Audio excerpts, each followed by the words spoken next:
Semalam saya menyebut tentang nasihat, dan dua perkara disebut semalam berkait dengan nasihat. Pertama, jangan meniru gaya ustaz. Dan perkataan ustaz semalam yang saya sebut bukanlah bermaksud semua ustaz ya, tapi ustaz yang biasa kita jumpa masa kita di sekolah menengah ataupun sekolah rendah dahulu, selalu memarahi kita dan garang sangat. Jadi kalau kita ingin menasihati seorang, janganlah tiru gaya itu, kerana gaya itu tidak begitu menarik untuk dipraktiskan dalam nasihat. Yang kedua semalam saya sebut ialah mengenai pukulan belantan oleh polis FRU. Dan saya pun tidaklah mengatakan polis itu bersalah. Yang bersalahnya ialah orang yang berdemonstrasi tadi. Cuma ingin saya ceritakan pada tuan-tuan, bila kita memukul seseorang dengan kayu itu ataupun memukul seseorang dengan rotan, kita memegang pada hujung rotan itu, maka pukulan itu cukup kuat dan menyakitkan. Maka jika begitulah cara kita memukul seseorang, maka kebarangkalian orang yang kita nasihati itu tidak akan mendengar nasihat yang kita beri. Pada pagi ini pula, sahabat-sahabat, selain daripada apa yang telah saya sebut sebelum ini, pagi ini saya cuba meminta ataupun menganjurkan kepada sahabat-sahabat, apabila kita ingin menasihati seseorang, kita berilah kepada orang yang kita nak nasihat itu paling kurang 3 pilihan. Ini paling kurang 3 pilihan. Jika ada 5 lagi bagus. Kalau 3 itu pun okeylah, sudah baik berbanding 2. Apa yang kita dengar hari ini, ramai orang memberi kata 2. Jika kamu tidak begini, maka kamu pasti begini. Jadi kata 2 itu, sahabat-sahabat, menjadikan seseorang itu resah untuk memikirkan mana yang harus dia pilih, dan menjadikan perbincangan kita itu adalah perbincangan yang tidak diplomasi. Jadi oleh kerana itu, apabila kita berbicara tentang sesuatu, kita ingin menasihati seseorang mengenai sesuatu, maka biarlah nasihat kita kepada orang itu di mana mereka mempunyai 3 ataupun lebih pilihan untuk mereka pilih, mana yang terbaik boleh mereka pilih untuk diri mereka. Misalnya kita lihat ya, kadang-kadang ada orang bergaduh mengenai faham tertentu. Jadi apabila orang bergaduh mengenai faham tertentu, maka di depannya hanya diberi 2 pilihan. Jika kamu tidak begini, maka kamu tidak begini.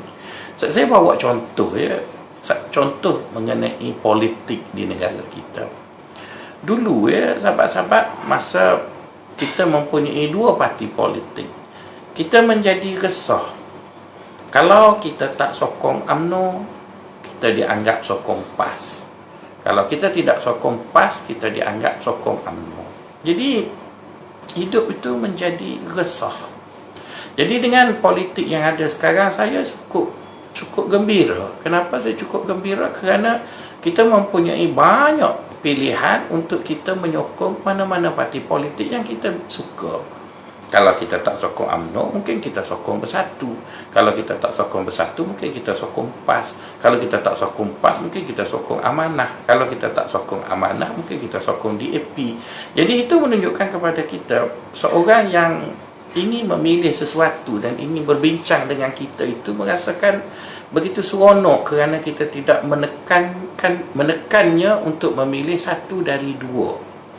Cuba sahabat-sahabat bayangkanlah ya, kalau isteri tuan-tuan ataupun anak tuan-tuan ingin meminta sesuatu dari tuan-tuan, kemudian tuan-tuan hanya memberi kata 2. Dan saya cukup yakin jika tuan-tuan adalah orang yang suka memberi kata 2, orang tak suka berkawan dengan kita ataupun orang tak suka bersembang.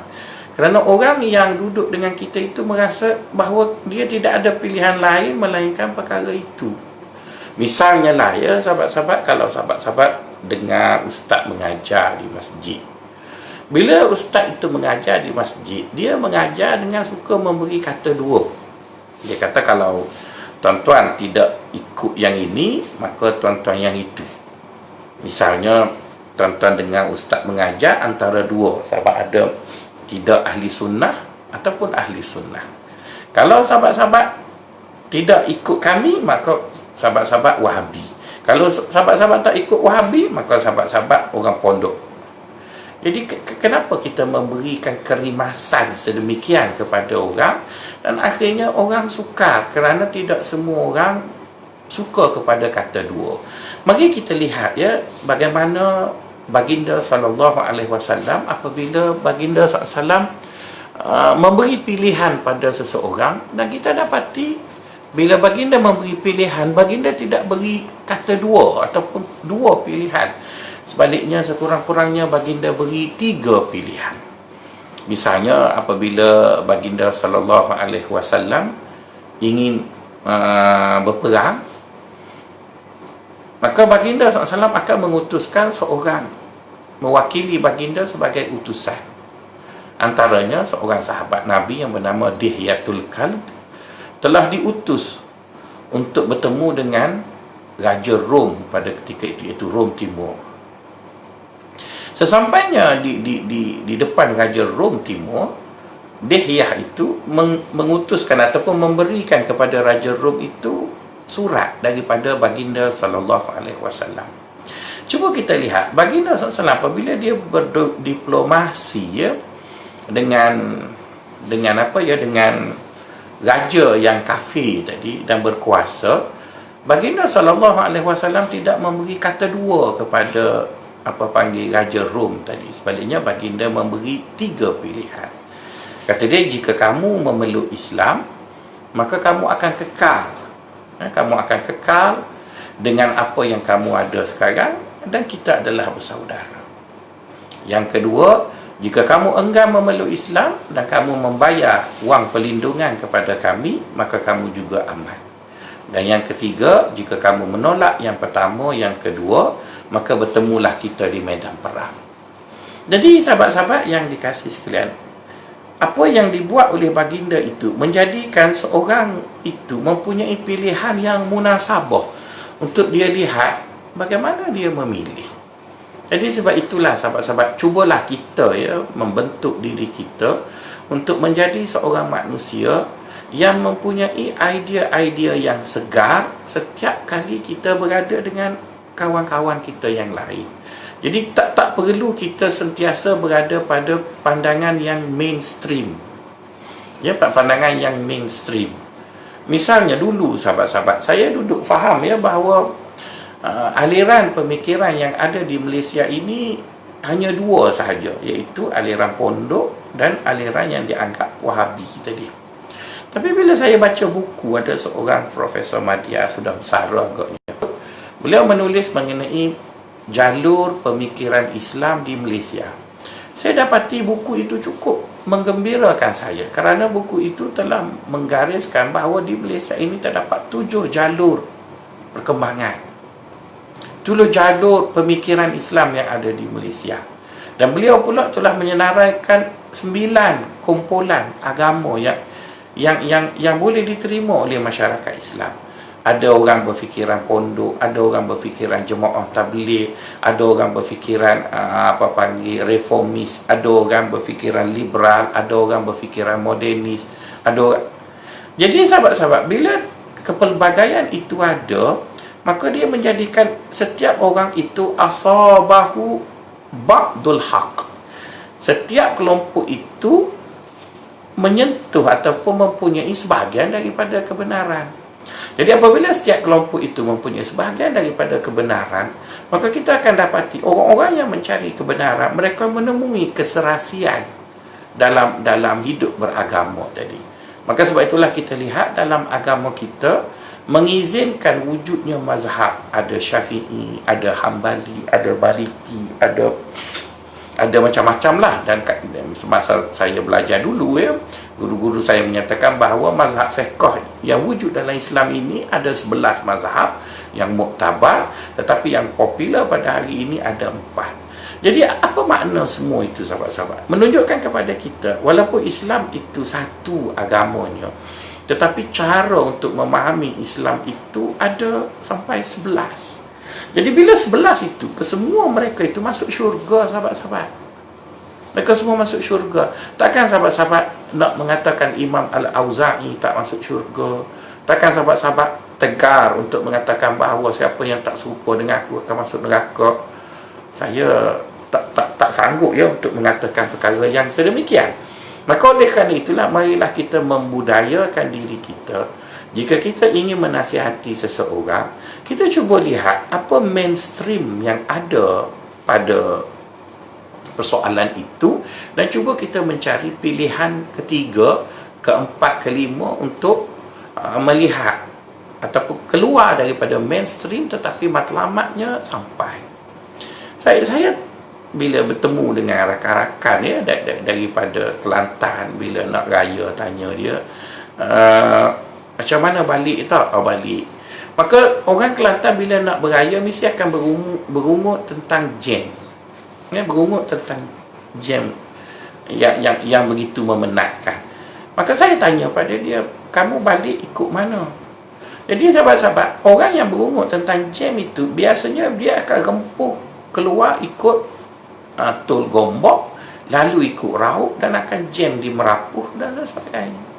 Jadi seolah-olah orang itu macam tepu, seolah tidak ada jalan lain yang disediakan oleh kerajaan untuk sampai ke Kelantan, ataupun tidak ada ikhtiar lain untuk sampai ke Kelantan yang mana mereka boleh mengurangkan jam itu, walaupun tidaklah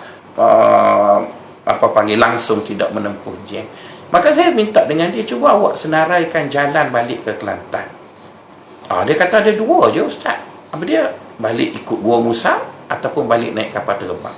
Jadi cuba sahabat-sahabat bayangkan, sudah lama dia duduk di Kuala Lumpur, dia hanya tahu nak balik Kelantan tu ada dua jalan. Jadi tuan-tuan dah boleh bayang ya bagaimana tertekannya hidup dia, sebab ada dua jalan je nak balik Kelantan. Saya cakap kat dia, saya ada 5. Dia terkejut. Dia kata, Ustaz janganlah menipu. Lah, takkan saya nak menipu? Saya rasa saya ada 5. Satu, saya boleh balik ikut jeli. Pergi ikut naik lebuh raya dulu bersama orang nak balik ke utara, kemudian balik ikut jeli. Satu. Balik ikut Cameron Highland. Satu. Balik ikut Gua Musang. Satu. Balik ikut Tasik Kenyir. Satu. Balik ikut Johor pun boleh. Pergi ke Senawang, daripada Senawang pergi ke Kuala Pilah, dari Kuala Pilah keluar ke Keratung, dari Keratung pergi ke Muazzam, dari Muazzam balik pergi pula banyak je jalan yang boleh. Akhirnya dia cuba jalan-jalan yang kita cadangkan itu dan dia berterima kasih.